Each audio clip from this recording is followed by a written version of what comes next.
Assalamualaikum warahmatullahi wabarakatuh. Sahabat Banten Podcast dimanapun Anda berada, dan semoga mendapatkan rahmat Allah Subhanahu wa Ta'ala. Alhamdulillah, hari ini kita bisa bertemu kembali dalam bincang santri salafiyah.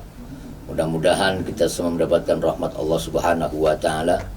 Dan alhamdulillah, pada hari ini kita akan berbincang mengenai pernikahan, yang merupakan kodrat manusia, bahwa nikah adalah sebuah kodrat lahir takdir manusia, karena memang manusia saling membutuhkan satu dengan yang lain.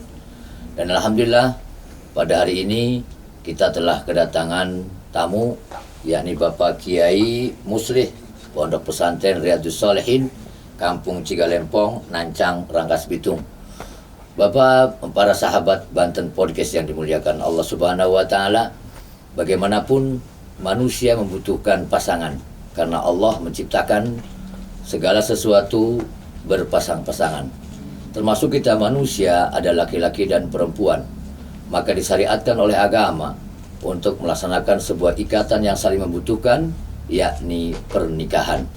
Maka mudah-mudahan di pertemuan kita ini kita semua senantiasa dibimbing, dituntun, dirahmati, dan diberikan petunjuk oleh Allah Subhanahu wa Ta'ala, mendapatkan pasangan yang memang betul-betul diridhoi oleh Allah Subhanahu wa Ta'ala.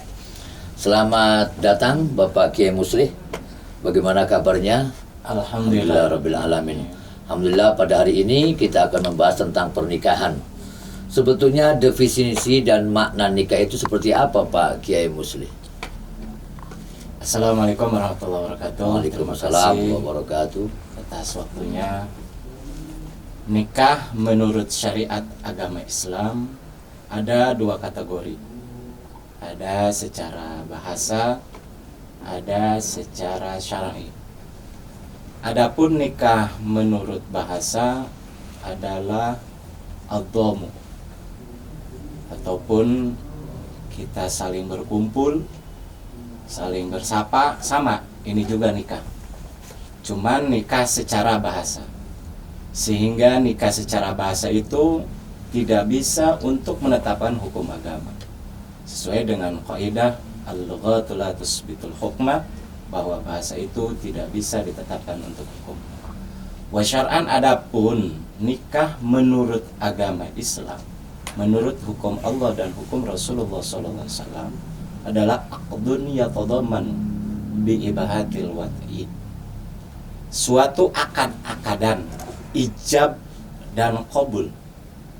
Maka dengan adanya ijab dan qabul tersebut bi ibahatil wat'i, maka orang tersebut boleh melaksanakan pergaulan antara suami dan istri, yang tadinya perempuan tersebut haram untuk kita sentuh, ataupun yang tadinya laki-laki tersebut haram untuk kita sentuh, sehingga dengan pernikahan tersebut maka menjadi halal dengan ucapan uzawwijuka ataupun ankahtuka, nikah ataupun mengawin. Sementara dalam masyarakat, Pak Kiai Muslih, ada dua penyebutan. Ada dalam masyarakat kita seperti ada bahasa yang namanya nikah, dan juga ada orang yang mengatakan kawin.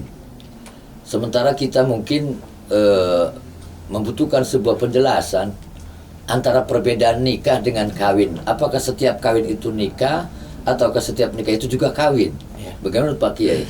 Ya, sehingga tadi ada bahasa ankahtuka dan wazawajtuka. Kalau secara hukum agama, setiap nikah pasti kawin, tapi tidak setiap kawin itu Pasti menikah. nikah. Ya. Artinya apa? Orang yang menikah pasti sudah halal. Betul. Dengan akad yang tadi bahasa ankahtuka, saya menikahkan engkau. Tapi dengan bahasa hanya uzawwijuka, mengawinkan saja, karena hukum dalam Islam itu ada yang am dan ada yang khas, sehingga lebih daripada kekhususan pernikahan daripada perkawinan. Oh, berarti bisa disimpulkan maknanya adalah setiap nikah berarti kawin. Iya. Tapi tidak setiap kawin berarti Ada nikah. Iya. Nah, kemudian Pak Kiai, ketika orang banyak sekarang sampai-sampai menjadi bujang lapuk, Iya. atau biasa kalau di kampung disebut dengan bujang tua, atau bahasa lebih ekstrimnya karena tidak laku Ya. atau hal yang lain lah. Jomblo. Jomblo atau jomblo abadi atau apalah sebutannya. Tetapi sebetulnya hukum nikah itu wajib apa sunnah atau memang bagaimana pandangan Islam? Kalau agama menilai dengan hukum pertikahan, sehingga di dalam agama itu ada 5 hukum. Ada wajib, haram, sunnah, mubah, dan makruh. Kalau kita mengategorikan bahwa nikah itu yang wajib, tergantung situasi dan kondisinya. Kalau toh misalkan kita membutuhkan dengan pertikahan tersebut sehingga untuk menjaga syahwat kita, wajiblah untuk melaksanakan pertikahan tersebut. Karena jelas manusia diberikan oleh Allah Subhanahu wa taala syahwat antara laki-laki dan perempuan, sehingga bila mana kita tidak bisa menjaga syahwat tersebut, apalagi sampai menjurus dalam perzinahan, sehingga agama memutuskan bahwa nikah tersebut adalah wajib. Bagaimana kalau begini Pak Kiai, ada seseorang entah laki-laki atau perempuan, tapi faktornya adalah saya nggak mau nikah, saya nggak mau punya suami. Kalau punya suami harus ngurus A, B, C, D dan sebagainya, sehingga dia sampai tua dia tidak menikah, tidak punya suami. Atau sebaliknya, seorang laki-laki saya nggak mau nikah, saya nggak mau punya istri. Kalau punya istri harus memberikan nafkah A, B, C, D. Karena faktor itu sehingga dia sampai tua tidak menikah. Bagaimana pandangan Islam, berdosakah dia? Kalau dia secara mengingkari daripada pertikahan tersebut, maka berdosa. Karena dia tidak melaksanakan bahwa nikah adalah syariat agama Islam. Sehingga Rasul mengatakan, an-nikahu sunnati, faman raghiba an sunnati falaysa minni. Nikah adalah sunnahku, maka siapa orang yang tidak melaksanakan sunnahku, falaysa minni, maka bukan termasuk golongan agama. Sehingga orang yang tadi bahwa dia takut A sampai Z-nya dalam pertikahan berarti mengingkari daripada pertikahan tersebut. Sehingga agama orang tersebut jatuh daripada dosa. Dia mengingkari daripada pernikahan. Jadi ada seperti hadis Rasul, seperti contoh bahkan ancaman Rasul yang walaupun mungkin tidak keluar dari akidah ya, ketika orang nggak mau menikah. Ada bahasa begini, miskinun, miskinun, miskinun, itu untuk laki-laki. Kemudian yang untuk perempuan, miskinatun, miskinatun, miskinatun. Walaupun dia punya harta banyak, melimpah dan sebagainya, tetapi kemudian dia tidak menikah, maka dalam pandangan agama dia termasuk orang termiskin di dunia. Iya, betul begitu Pak Kiai ya? Betul. Itu hadis Rasul yang mengatakan walaupun orang tersebut mempunyai harta benda, harta yang berlimpah, rumah megah, kendaraan mewah, kalau dia belum mempunyai, kalau laki-laki belum mempunyai istri ataupun perempuan belum mempunyai suami, tadi kata Rasul, miskinun, miskinun, miskinun, belangsak atau orang Sundanya melarat balangsak. Iya. Orang Sundanya. Nah, oleh karena itu Pak Kiai ketika bicara miskin, kemudian bicara tentang pahalanya pun katanya beribadah, itu hadis Rasulullah SAW itu ada perbedaan. Ada perbedaan. Ada seorang yang punya istri dengan yang tidak punya istri itu ibadahnya berbeda 70 kali lipat kalau nggak salah saya dengar. Iya itu betul. Sehingga keistimewaan orang yang sudah menikah itu Allah Subhanahu wa taala memberikan kelebihan tersendiri. Satu istri, orang yang mempunyai satu istri saja, bandingannya dengan orang yang belum mempunyai istri, dalam hal ibadah tadi 70 derajat. Sehingga pahalanya Allah melipat gandakan. Itu baru satu istri, Pak. Berarti kalau 2, 3, 4 kalau 2 ya 70 berarti ya. Kalikan saja 70 kali 2. Iya betul. Apalagi kali 4 itu. Nah kemudian tata cara pernikahan yang terjadi kan ada 2 versi ya, secara agama kemudian secara hukum negara. Dan alhamdulillah negeri kita sangat melindungi warganya tentang itu. Sepertinya rukun-rukun nikah itu apa saja Pak Kiai? Kalau dalam agama hanya ada 5 rukun dalam pernikahan.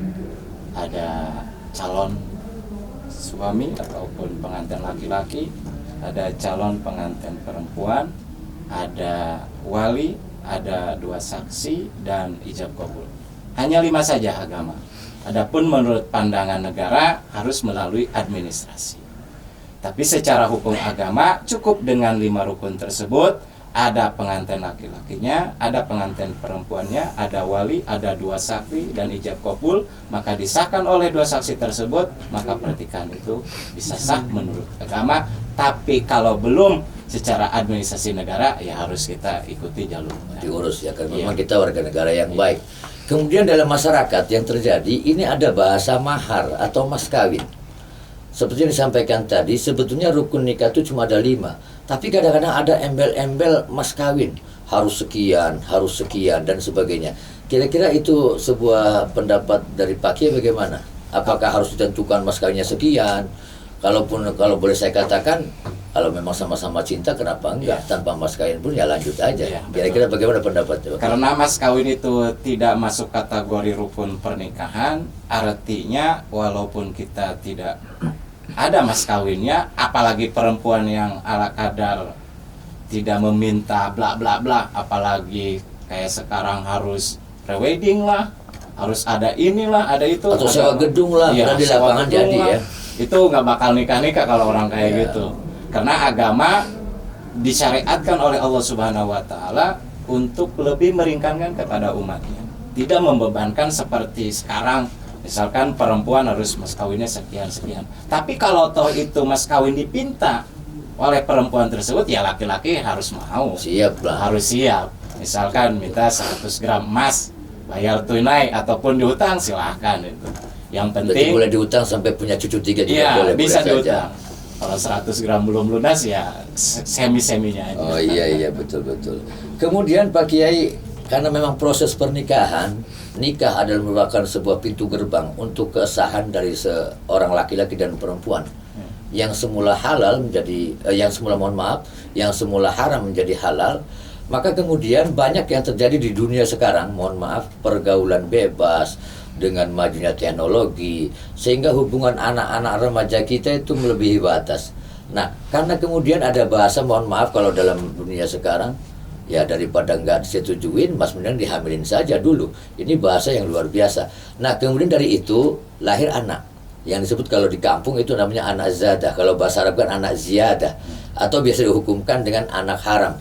Sebetulnya posisi anak haram itu bagaimana sih Pak Kiai? Kalau di dalam pandangan Islam, yang namanya anak nggak ada yang haram sebetulnya. Karena kita tadi secara biologisnya tetap manusia itu adalah suci, sehingga anaknya tidak berdosa. Adapun nasab daripada anak di luar konten tadi, karena pergaulan bebas sehingga menimbulkan hubungan kayak suami istri, maka terjadi hamil di luar nikah. Anak tersebut tidak berdosa, hanya kedua laki-laki dan perempuannya yang melakukan dosa tersebut, sehingga dihukumkan dengan zina. Sehingga anak tersebut memang persepsi ataupun pandangan masyarakat disebutnya anak haram, anak zadah, padahal anak tersebut suci. Kullu maulidi yuladu ala fitrah. Semua anak yang dilahirkan itu suci. Dan dalam punten Pak Kiai, di dalam tradisi masyarakat itu ada orang mengatakan kalau orang punya anak haram, anak zadah, itu dosanya 7 turunan tidak habis. Apa maksudnya itu? Kalau secara hukum agama ya tadi, zina itu termasuk minal kabair, termasuk dosa besar. Enggak sampai 7 turunan juga kali ya.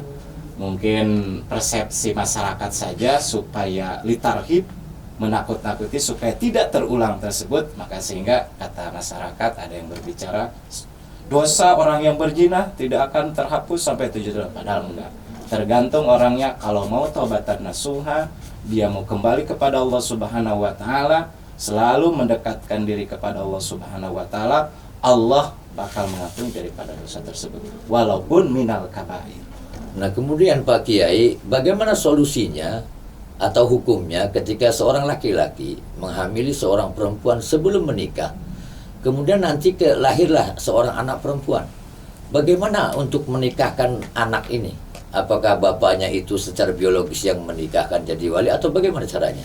Kalau anak di luar daripada pertikahan, dia tidak bernasab dan tidak menjadi ahli waris, sehingga anak tersebut la nasaban wala, tidak ada nasab dan tidak mempunyai la warasa.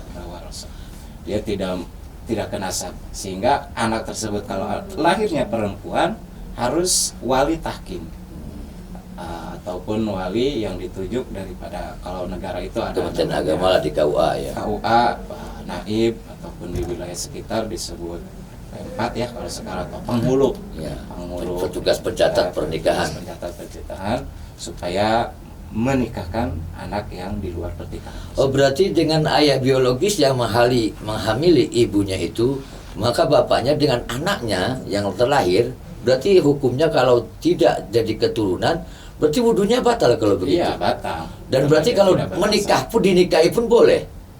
Ibunya dinikahin, kemudian lahir anak perempuan, karena memang batal wudu dan tidak waris, berarti dia hukumnya orang lain. Dinikah juga pun oleh bapaknya juga boleh kalau begitu. Iya. Bab ibunya dinikahin, anaknya dinikahin, tetap wali hakim juga. Berarti kalau bahasa saya ini lanang mak itu. Ya mungkin agama tidak membicarakan masalah kayak tadi anak sama ibu. Kalau anak sama ibu tetap haram, karena ini konteksnya bukan anak sama ibu, konteksnya di luar pernikahan itu anak tersebut tidak bernasab, sehingga agama memperbolehkan anak tersebut ditikahi oleh laki-laki karena bukan nasab. Nah, Bukan kembali antara ya, bapak benar. sama anaknya. Ya, gitu. betul. Karena memang bukan anak secara hukum, tapi Bukan anak secara biologis hukum, ya. Anak secara biologis. Kemudian Pak Kiai, ketika kita bicara rukun nikah seperti yang disampaikan tadi, ada disebut dengan ijab kabul. Ya. Ijab kabul itu kan berarti kan serah terima ya. Ya. Ijab itu menyerahkan, kabul itu terima berarti kan. Nah, kemudian ada beberapa macam perbedaan. Nah, sering terjadi di masyarakat, kalau bahasa Serang, kula terima kula. Sebetulnya yang seperti apa sih ijab kabul itu? Sebenarnya untuk bahasa dalam agama itu bahasanya hanya ijab itu angkat tukang, menikahkan saya kepada engkau, ataupun saya menikahkan engkau kepada anu. Itu sebenarnya hanya ada bahasa antara fiil, fa'il sama maf'ulnya. Mau saya nikahkan nggak apa-apa, atau nikahkan saya engkau kepada nggak apa-apa. Nggak ada halangan. Iya. Yang penting kita tahu tujuan bahwa itu untuk pertikaian. Kecuali dalam keadaan darurat, kemudian si pengantin laki-laki nggak bisa bicara, tentunya menggunakan isyarat tentunya. Iya. Kalau memang agama kan meringankan untuk kita semua. Nah, kemudian Pak Kiai, ada kemudian rukun yang kedua dengan wali. Ya. Wali di sini maksudnya bagaimana Pak Kiai? Dan urutan Di tertibnya. urusan wali itu ada wali akrob dan wali abad. Tuh. Kalau akrobnya ya kalau masih ada bapaknya ke bapaknya. Kalau bapaknya tidak ada, ke atas, ke kakeknya. Kalau kakeknya nggak ada, buyutnya ada, ya ke buyut.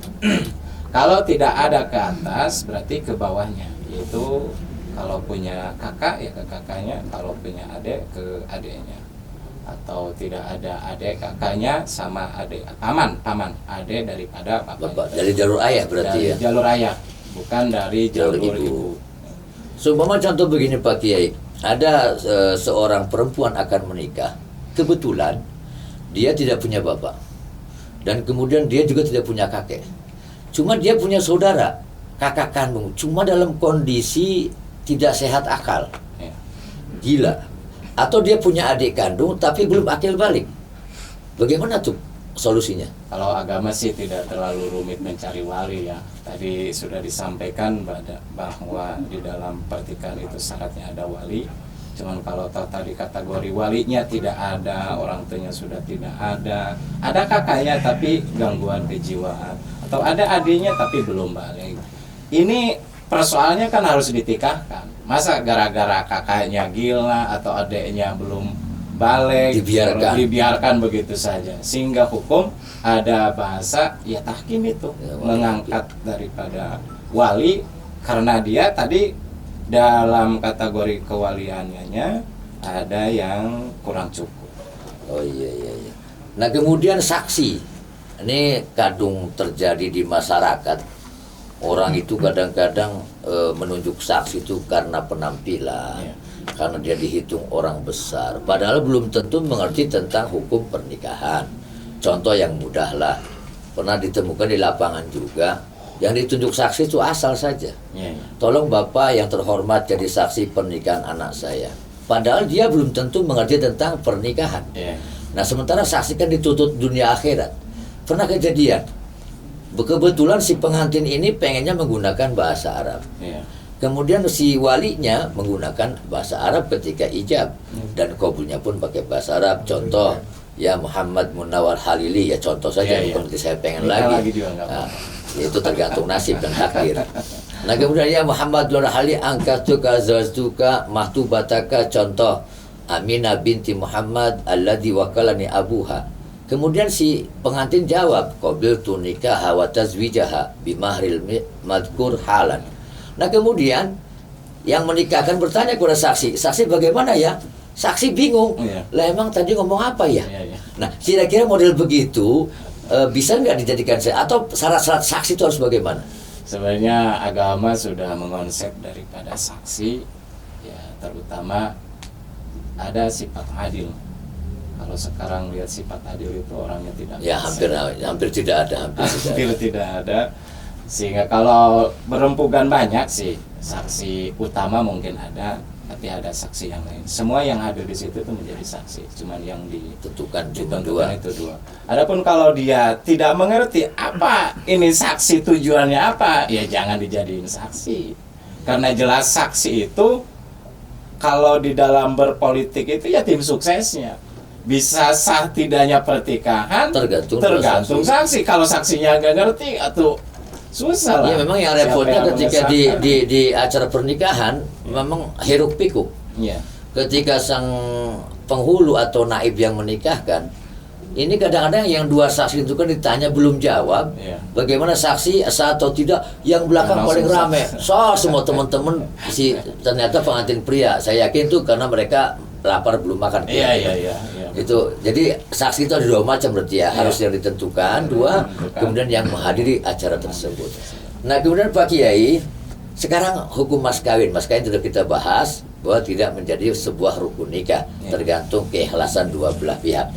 Bagaimana hukumnya tentang mas kawin? Karena ketika pernikahan, contoh terjadi, naudzubillah terjadi perceraian di tengah jalan. Bagaimana tuh status mas kawin yang ada?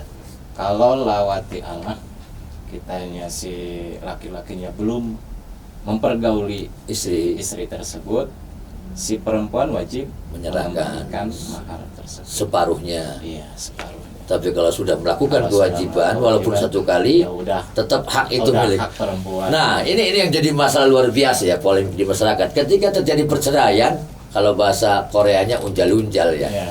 Itu bahasa serang itu maksud saya.